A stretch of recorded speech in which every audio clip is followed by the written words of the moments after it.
with everything that's been going on with the pandemic, e-commerce has kind of been a really big deal. Are you seeing, from your vantage point, are there more businesses getting into e-commerce than prior to the pandemic?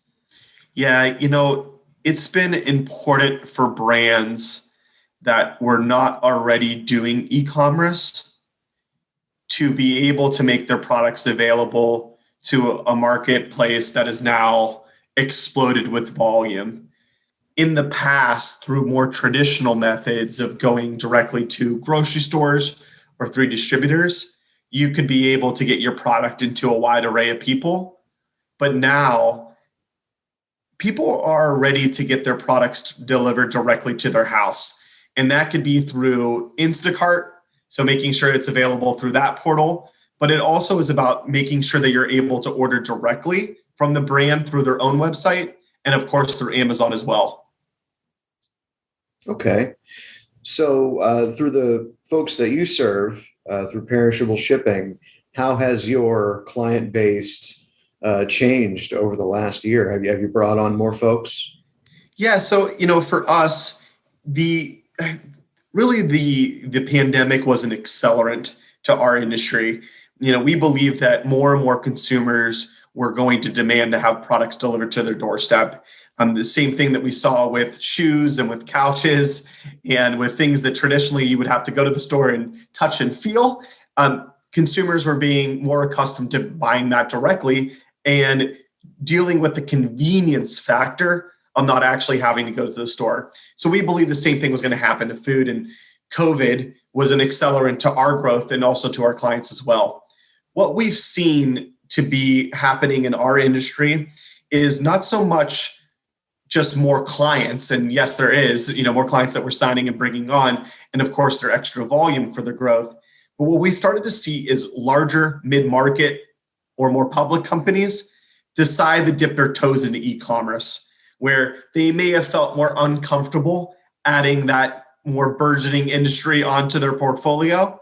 Now they recognize that there is an opportunity to go direct to the consumer and bypass those more traditional means. Got you.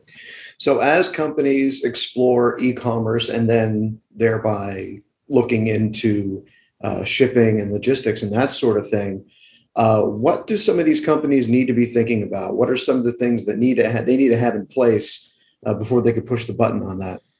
Yeah, to work with a 3PL like ours, first of all, you have to make sure that you have enough volume or at least be committed on the marketing side to get there.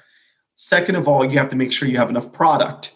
You could have as many warehouses in the world to be able to decrease your transportation cost.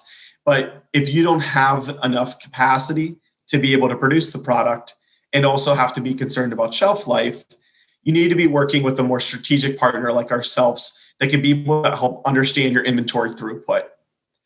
I would say one of the most important things, though, for our clients to be cognizant of is understanding the data that they're able to garner from doing e-commerce. So e-commerce at a small amount of volume, let's call it between 250 and 1,000 orders a month, it's really difficult to be profitable at that. But with that, you're able to gather data to be able to use to say, hey, Whole Foods in Texas, you should put us there. I know we're big in Austin. Here's our client base already that's buying our product in Texas. So e-commerce is not just its own siloed strategy. It's actually data that you could be able to use to help grow your brand in a bigger way. Now, how has the pandemic changed the game, for companies like yours, particularly when it comes to material costs? Yeah, for us, we've been able to stunt some of those higher costs that are happening in materials and transportation in what's going on because of our growth. So as we get more and more economies of scale, even though the price per pound may go up, we're able to sort of knock those down, or the price per box as well. What we've seen, though, is really the challenge of the network to make sure that they're stocking us with the correct amount of material. So as we're all sort of having the challenge of our labor force and getting them to work and making sure that they're safe, distanced enough, extending the hours, extending the cleaning that's going on, it's challenging all throughout the logistics network to make sure that we're able to keep up with what's happening and the growth of our industry. We've been able to mitigate that by making sure that we have appropriate amount of resources to be able to project growth. And so that's working closely with our partners and also working closely with our clients to make sure we understand what's their expected volume for the next 3, 4, 5, 6 months, and how can PSS be able to mitigate against the risk of a carrier going down. Very good. Any final thoughts on maybe what small businesses should be thinking about if they're looking to jump into e-commerce? Yeah, I would say that it's really important as you're thinking about how you sell online. Initially you may want to throw a bunch of things against the wall and see what sticks. And you're trying to understand your consumer and how they're going to buy from you. It's important to think about the illusion of choice. I think about it as like somebody that has a great burger restaurant. You have your build your own burger, and you could be able to pick all these different options to make sure you get what you want. But you also need that special menu. So these are our pre-variety packs, our pre-kit variety packs to say it's the best sellers pack. This is the best Western burger. This is the way to be able to buy and to be able to appreciate what we're actually selling. You need to have a little bit of both. You need to have your specials that say this is what to buy. And then you also need to be able to give your consumers some choice. If you do that, consumers' eyes will actually go to your special products, and they're more apt to make those purchases, which are much easier for you to fulfill and also understand your cost as well.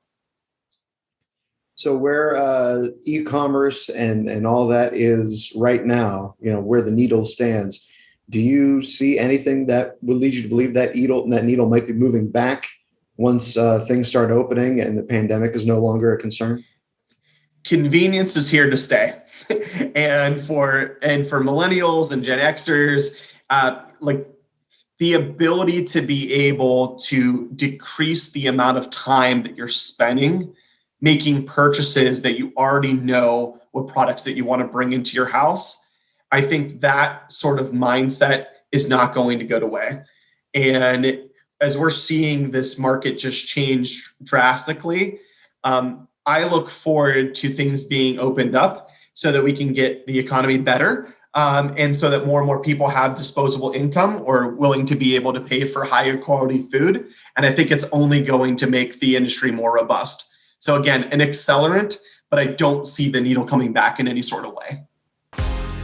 Educate to dominate your industry by joining our Business Strategies Video Network. Raise your profile, build trust with your clients, and drive sales leads with video content that works for you 24 hours a day, 7 days a week, and 365 days a year. The Business Strategies Video Network. Contact our sales and marketing team to get started today.